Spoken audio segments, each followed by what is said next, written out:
மஸ்ஜிதுடைய சிறப்பு எவ்வளவு பெரிய சிறப்புகள் இருக்குது. ஒன்னா ரெண்டு ஆயிரக்கணக்கான சிறப்புகள் இருக்கின்றன.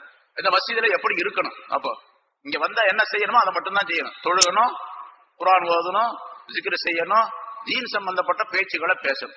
ஹதீஸ் சொல்லலாம், குர்ஆன் ஓதலாம், ஹதீஸுடைய விளக்கம் சொல்லலாம், குர்ஆனுடைய விளக்கம் சொல்லலாம், இவ்வளவுதான் செய்யலாம். உலக பேச்சுக்களை பேசலாமா? பேசக்கூடாது. ஸல்லல்லாஹு அலைஹி வஸல்லம் சொல்லுவாங்க, அல் ஹதீஸ் ஃபில் மஸ்ஜிதி, மஸ்ஜிதிலே உலக பேச்சுக்களை பேசுவது. அல் ஹதீஸ்னா அல் ஹதீஸ் ஃபித் துன்யா, துன்யா உலக சம்பந்தப்பட்ட ஹதீஸ் துன்யா, துன்யாவுடைய பேச்சுக்களை பேசுவது.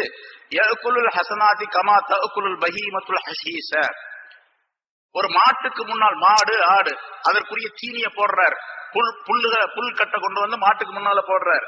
அந்த மாடு பசியா இருக்கக்கூடிய மாடு அந்த புல்லு கட்டை அப்படியே சாப்பிட்டு எப்படி அதை சாப்பிட்டு முடித்து விடுகின்றதோ, இல்லாமலாக்கி விடுகின்றதோ, அதே போன்று உலக பேச்சுக்களை மஸ்ஜிதிலே பேசுவது அந்த மனிதனுடைய நன்மைகளை எல்லாம் சாப்பிட்டு அழித்து விடும் என்பதாக சொன்னார். உலக பேச்சுக்களை மஸ்ஜிதில பேசினா எல்லா நன்மைகளையும் அழித்து விடும். ஒரு மிருகம் புல்லை சாப்பிட்டு அழிப்பதை போன்று என்பதாக சொன்னார். ஹதீஸு துன்யா ஃபில் மஸ்ஜிதி வஃபி மஜ்லிஸில் இல்மி, மஸ்ஜிதில் மட்டுமல்ல இன்னும் சில இடங்கள் இருக்கின்றன. அதையும் ரசூலுல்லாஹி ஸல்லல்லாஹு அலைஹி வஸல்லம் அவர்கள் சொல்லி காட்டுகின்றார். உலக பேச்சுக்களை மஸ்ஜிதிலே பேசுவதும், இல்முடைய மஸ்ஜிதிலே, இல்முடைய மஜ்லிஸிலே, ஒரு இல்முடைய பேச்சு, இல்முடைய இடம் நடந்து கொண்டிருக்கின்றது, இல்முடைய பாடம் நடத்தி கொண்டிருக்கின்றார்கள். அல்லாஹ் தஆலாவுடைய இல்மு சம்பந்தப்பட்ட, குர்ஆன் ஹதீஸ் சம்பந்தப்பட்ட இல்மு அறிவு நடந்து கொண்டிருக்கின்றது, பேச்சு. பக்கத்துல உட்கார்ந்து இன்னொருத்தர் பேசிக்கிட்டே இருக்கிறார். உலக பேச்சுக்கள் ரெண்டு பேரும் உட்கார்ந்து பேசிக்கிட்டே கிடக்கிறாங்க. இப்படி நிறைய நடக்குது. நம்ம பார்க்கலாம். இங்க பயான் நடக்குது, அங்க அவங்க பாட்டுக்கு அவங்க கதையை பேசிட்டு இருக்கிறாங்க.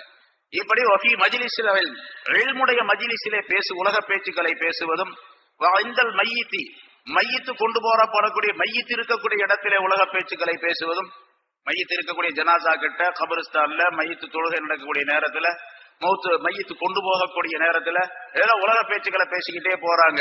இதுவும் வஃபில் மகாபிரி, கபர்கள் இருக்கக்கூடிய இடத்துல உலக பேச்சுக்களை பேசுவதும், இந்த லதானி, வாங்கு சொல்லக்கூடிய நேரத்தில் உலக பேச்சுக்களை பேசுவதும், இந்த திலாவத்தில் குர்ஆனி, குர்ஆன் ஓதக்கூடிய நேரத்தில் உலகத்துடைய பேச்சுக்களை பேசுவதும், யஹ்பிது ஸவாப 30 சனா, 30 வருஷத்துடைய நன்மைகளை அழித்துவிடும் என்பதாகவும் ரசூலுல்லாஹி ஸல்லல்லாஹு அலைஹி வஸல்லம் அவர்கள் சொன்னதாக குறிப்பிடப்படுகின்றது.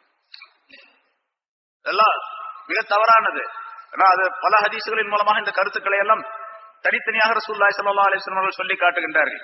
அதனால எந்த இடத்துல உலக பேச்சுக்களை பேசக்கூடாதோ அந்த இடத்துல பேசுவது மிகப்பெரிய குற்றம். அது குறிப்பாக மஸ்ஜிதிலே பேசுவது மிகப்பெரிய தவறு.